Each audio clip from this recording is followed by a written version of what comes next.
Have you ever been working on a car and found yourself saying, "Oh my gosh, brother, who designed this? What a piece of crap." Or maybe you're on the other side of that problem. You're working in a career where you get blamed for the choices that these companies like Dodge and Ford and Chevy decide to make on a daily basis. Oh, hey, look, an email from my buddy Kyle. You suck at your job. Cool. This is a problem that's been going on between technicians and engineers since the dawn of the car modification era, let's say. So we decided to settle this debate the only way we know how, with a good old-fashioned head-to-head car build-off. One side, we've got engineers, the masters of math, CAD models, and overthinking every bolt. And on the other side, we have technicians, the hands-on problem solvers who make things work no matter what the drawings say. Now, the rules are simple. Each team gets $10,000. This $10,000 includes the purchase price of the car. The second rule is whatever car you purchase has to be a running bone stock car. You can't buy someone's leftover project. You can't buy a tin can race car. The goal of this challenge is to see who can build a faster street car. Now, I know the term street car is widely argued on what it is, so we're going to take the time to define that now. We're defining a street car as whatever functionality it had from the factory, it must retain. It must drive to the track, compete, and drive home. If it has AC, it needs to have AC. And last, there really are no rules. Other than the budget and the car requirements, we don't have any rules beyond that. Now, the challenge will be this. We will take the cars and we'll dyno them in stock form. Whoever wins the dyno in stock form will win $250 extra in their budget. We'll race the cars in stock form. Whoever wins that race will also win $250 extra in their budget. And we may have some additional challenges throughout this series. Now, this is a three-part series. The first video, this video right here, we introduce the cars, we dyno them in stock form, and we race them in stock form. And then we do show some of the plans that we have. Now, my video series will mainly focus on the engineer team, and we'll probably talk some crap on the technicians while poking some fun at ourselves. But if you want to be supportive of Team Technician, you can go follow Kyle's video and the technician progress on Winging It Garage's YouTube channel, is in the description below. So let's get into this video. And now it's finally time to introduce the vehicles. But before I do that, I need to get into a little bit more proper of a voice. It's time to sound like someone from Top Gear. There we go, much better. Let's begin, shall we? The technicians have chosen a vehicle that is grasping at straws to hold on to its muscle car status. It barely makes enough torque to get out of its own way. This is a 2011 Mustang V6. It is equipped with the Cyclone 3.7 engine and a 6R80 transmission. Weighing in at just over 3,400 pounds, it's no featherweight either. The few redeeming factors it does have are found in its rear end and aforementioned transmission that it shares with its more powerful bigger brother, the GT. The cheeky engineers at Ford did, however, include some forged internals on these motors, giving them far more capability than they currently have. Will this platform be enough to beat the engineering team on race day, or will their decision cost them a race and further fuel their hatred for engineers? The engineers have really made a questionable decision on this one. They chose one of only a few vehicles that could transport you by land or sea. This street-legal cruise liner weighs in at 4,100 pounds.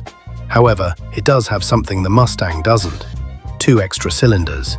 This means over 110 more pound-feet of torque. While these cars and this brand in general isn't the easiest to modify or the cheapest, it may hold some hidden secrets to success. The V8, once sorted out, can handle some impressive power. And while it didn't come with as many impressive parts from the factory, there is hope that the timeless saying will reign true: there is no replacement for displacement.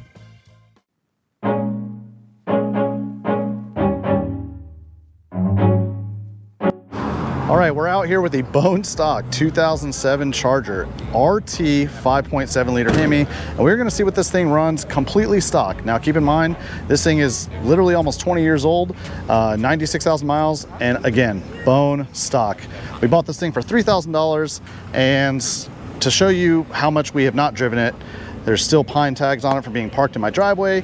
We just did a fresh oil change, and to be honest, it still feels pretty peppy for what it is. There's some more pine tags, some branches here, but to be honest, we're excited to see what it runs. Kyle is up there in his bone stock 2013 Mustang V6 3.7 liter Cyclone, and on paper that car and this car should be almost identical trap speeds and quarter mile times. So I'm excited to see what they run and what they put out. Third white 3.7 liter Mustang V6. What a piece of work. Look at this thing. It's missing 2 cylinders, bud. It's all right. The only acceptable 6-cylinder is an inline 6. Like, I would never ever buy this, but Well, you did. I know, but everything I own is V8. How does it feel going from a GT500, 1,000 plus horsepower to, I mean, you say to like I don't this? still have it. I mean, you're not in it right now. It's 1,200 horsepower sitting in the shop, but I figured I didn't want to bring that out to whoop your ass, so I figured I would just do 200 horsepower. 305. Well, it's 110. When it was new. 110 miles, 1,000 miles on it, so we're probably down to like 280. I mean, doesn't look bad, to be honest. Completely stock. Look at this, 4th car in line. That is what I like to call determination. He was here. He's ready to go. Oh, they're prepping the track. I mean, the fact that Super V6 excited. makes the same power as your V8. I think you got like 10 horsepower. Well, I lose power because I have double the spark plugs. I have 16. That's a lot of extra weight, a lot of extra spark energy. Yeah, I mean, I don't know what yours weighs, but I'm sure mine weighs a couple 100 pounds lighter. Yeah, safe to say.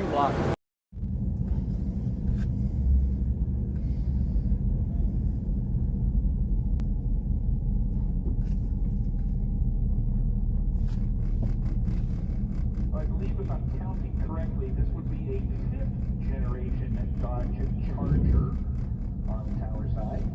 And the 4th generation, I believe, is the front-wheel drive version available in the 80s, and then, of course, the 66. 30, Oh, 60. By an SUV.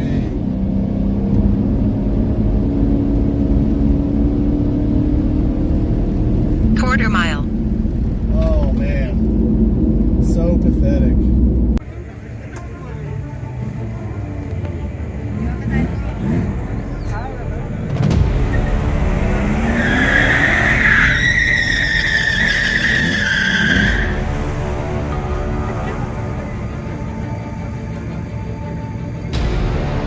Charger and a Mustang, just in case they wanted to reshoot the Bullet movie. 1968, here's the pair of cars that did it.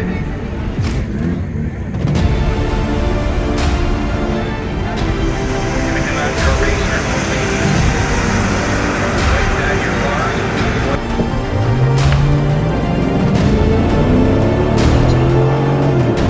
Oh, go baby, go! Get walked. Right down the bars.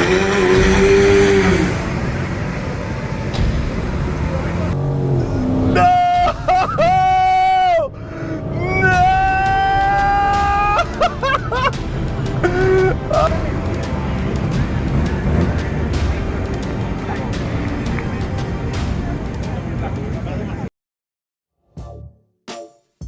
Well, now that we lost, even though we had a faster time, it was time to dyno both of the cars. We went back to my buddy Justin's house at Backyard Dyno to use his dyno. Thanks again, huge shout out, to see what both of these cars make and who would win the additional $250 from the dyno challenge. What's your guesses? 235. 235 wheel. What a boat. See what she does. What's your guess? This turd wore out Hemi. Not, hey, it's It's got a not nice automotive touch on it. 96,000 miles. Nice automotive touch. Yeah. I'll say, fortunately, I think it's gonna be more than me, but I'm gonna go, what were the guesses? I don't guess the same. I was gonna say like 240. Yeah, you said 235. Okay. Said 240. I'm gonna say, I have a 2-part guess. Two-parter. Yeah. If it completes the dyno and does not blow up, 250. Well, that's the only thing we're going on. Going optimistic here. 250, huh? 250. You hear that power just Yeah, beckoning to get out. yeah, it scares me. It doesn't. Might spin her on the roller. Yeah, that's why I put my good tires on mine. I don't want to, blow the tires off on the rollers.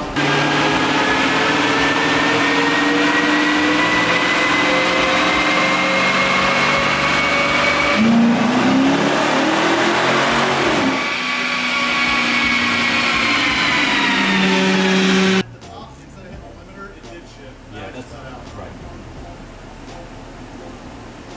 Man, look at all that power. Sorry, this TV died in the heat the other day.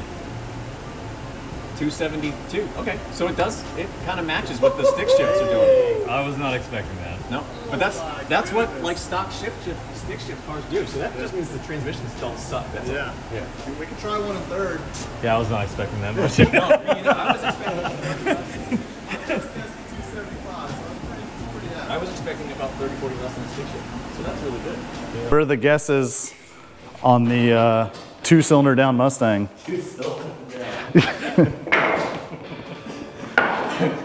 Well, I was hoping like 220, but with your 270, I think I gotta shoot higher now.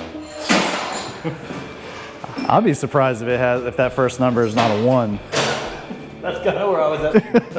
But I did a little pull coming down here, and I was like, You got to clean her out. "This thing's fast."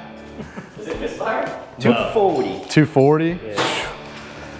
Looks like we're about to be even up again with the money on the budget. Thank God. I need every penny. I need every penny I can get. Oh man, what a nice, pristine, retired guy Mustang.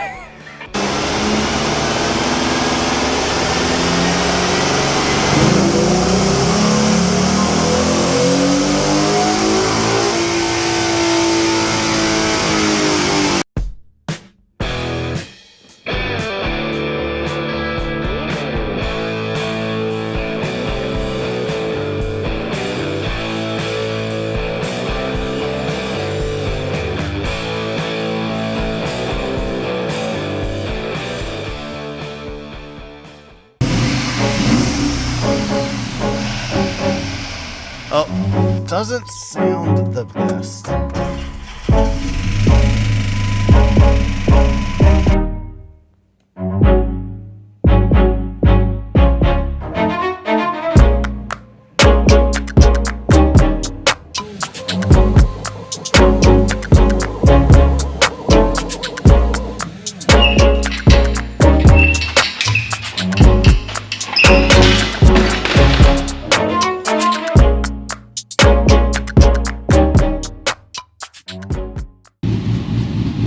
Yeah, brother. Heck yeah.